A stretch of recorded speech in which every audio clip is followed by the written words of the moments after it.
เอาออกมาไม้ตอนเสาร์เนาะคนเนาะเมื่อนี้ก็สายเดียวตามเคย จุดเก่าจุดเดิมแต่เปลี่ยนทิศพายคำปะแนเฮาออกมารอบบริเวณทางใต้จากระหว่างกลางระหว่างใต้กับเหนือเนาะทุกคนเนาะก็ออกไม้ให้เบิ่งว่ามื้อนี้เฮาสิได้ผลงานกันจักแต้มเนาะไปติดตามเบิ่งนำกันทุกคนพี่น้องออกไม้รอบเช้ามื้อนี้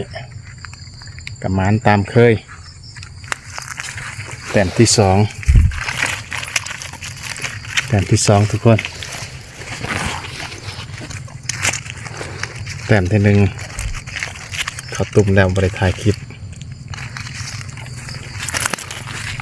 นี่คือแต้มที่สองเอาขึ้นทั้งโคกบาดนี้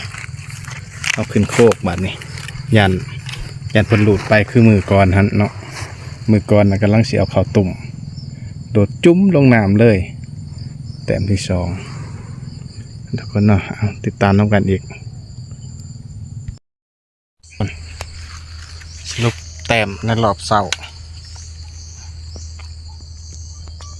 ผลงานในรอบเสาร์ได้2 โ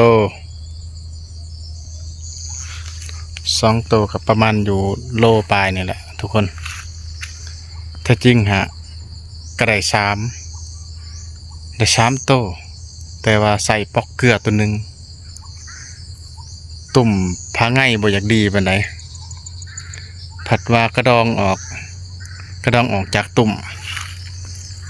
ตกน้ำตามเคยอีกตุ้มใครแต่เป็นปอกเกลือใส่ปอกเกลือพี่น้องบัดนี้ก็สิได้กลับก่อนสวยแล้วฝากผลงานหน่อยเด้อทุกคนเด้อไปก่อน